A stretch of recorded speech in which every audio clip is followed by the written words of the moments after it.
All right, viewers, let's start with the top focus here. Now, Russia has deployed Navy assets to escort an oil tanker, which is also being pursued by U.S. forces across the Atlantic. The ship, which currently isn't carrying anything, historically has transported Venezuelan crude oil and was thought to be between Scotland and Iceland. The U.S. Coast Guard tried to board the ship Bella 1 last month in the Caribbean when it was believed to be heading towards Venezuela. It had a warrant to seize the ship, which was accused of breaking U.S. sanctions and shipping Iranian oil. It then dramatically changed course as well as its name to Marinera, reportedly reflagging from a Guyanese to a Russian vessel. All right, joining me in this discussion is Dr. Gilbert Doctorow, who's a Russian affairs expert from Brussels. Thank you very much, Dr. Doctorow. Please do start with your comments on this first. Regrettably, it appears to me that Donald Trump has made a deal with the deep state.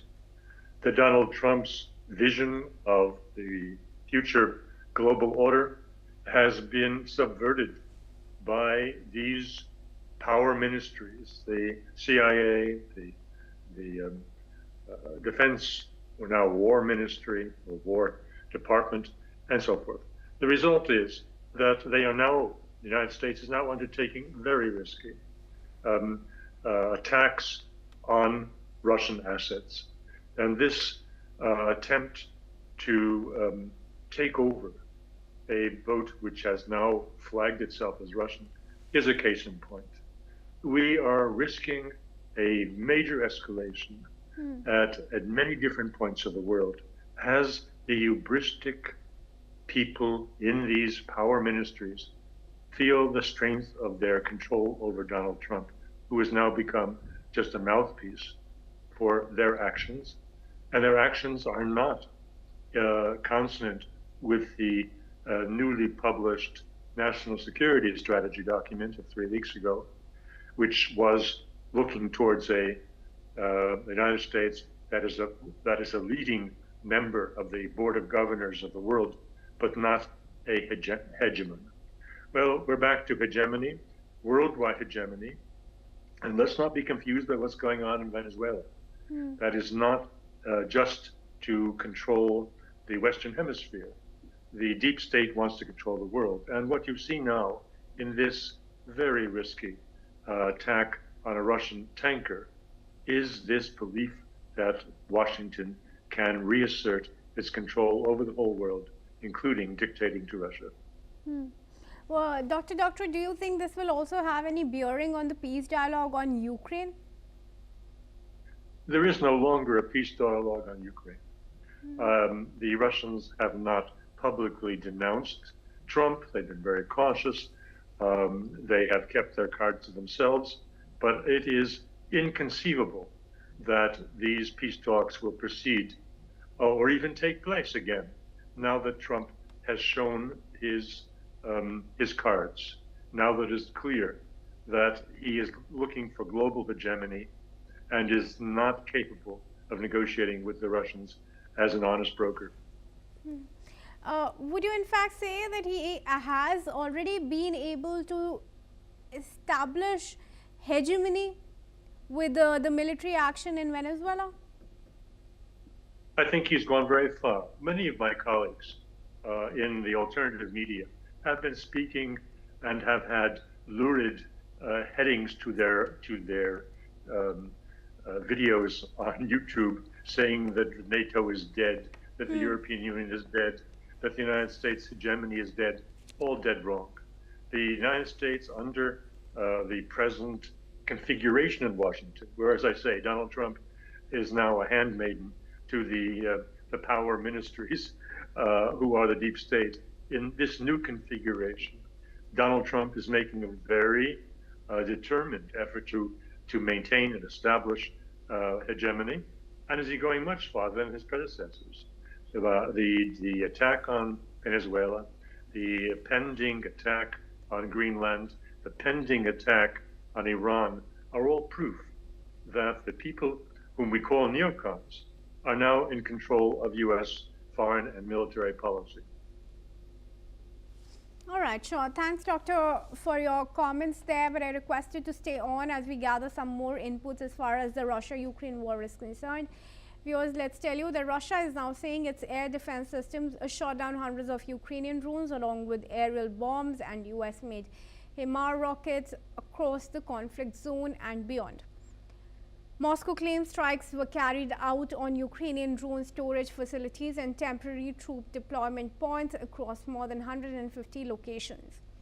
Russian authorities also reported intercepting drones over central Russia's Kostroma Oblast and over the Black Sea. Ukraine, meanwhile, says its forces carried out attacks on Russian targets, including a military arsenal in Kostroma. Kyiv says the site is used for ammunition storage, missile support and technical maintenance. Ukraine also reported nearly 200 combat engagements along the front lines, underscoring the scale of the ongoing fighting.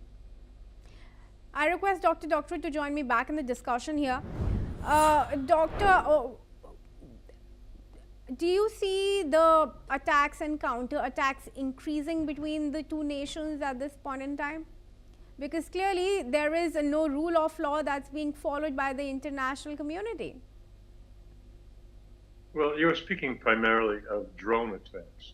And the war between Russia and Ukraine has evolved substantially since it started in February 2022. It is now, yes, it remains an artillery war. Yes, it remains a war in which aerial bombardment from Russian jets is an important consideration. But the real essence of the battle is now in drones. And the Ukrainians are inventive, they're talented, they have a long history of military production, they were a major source of military hardware for the Soviet Union, and they are quite adept both at creating their own drones and in making use of drones that they receive from their Western allies. So it is very instructive that you mention the level of attacks that the Ukrainians are making on Russian military and civilian targets, reaching very far into the Russian Federation, well over 1,000 kilometers. And that makes the point that this is a really tough war. Again, many of my colleagues in the alternative media are speaking as if the war is over. But the well-known Jeffrey Sachs has been appearing in venues all over the place, saying the war has been won. It's not won. The war is going on. Ukraine is a tough nation. It is resistant in the same way that its fellow Slavs, the Russians, are resisting and defending what they consider to be their national interest. And the war will be over when Russia takes all of Ukrainian territory up to the Dnieper. It won't go beyond, but it will go to the Dnieper. Okay, but let's also take into account the fact that it's for the first time that US has assured security guarantees along with European Union in the meeting that was last held. Why do you think, why do you think... I dispute that. And I don't stand by myself. Politico today has come out with a statement that Witkoff never signed that declaration that was reached in Paris yesterday. Okay. And the Russians were saying yesterday, Gazeta Ru, which is the leading newspaper, which can be called the voice of the Kremlin, was saying in their latest issue that this is completely phony, that there was never American was it just an eyewash? Sorry? Was it just an eyewash by the US? It's a propaganda move. The whole exercise in Paris yesterday was a PR exercise. It was picked up by major mainstream news outlets like the Financial Times, like Euronews. They're speaking of it as if Ukraine now has full American backing for the security guarantees. That is not true. The documents were not signed by Witkoff, and the United States just was an observer. It was not a participant. But that is almost irrelevant. The Russians absolutely refused to accept what would be, in normal language, considered to be capitulation terms dictated by the loser in the battle, Ukraine and its backers, against the winner in the fight, the Russians. That is not discussable. All right. Thank you very much, Doctor, for your comments here. And And moving ahead now, viewers, let's cover some news on Yemen.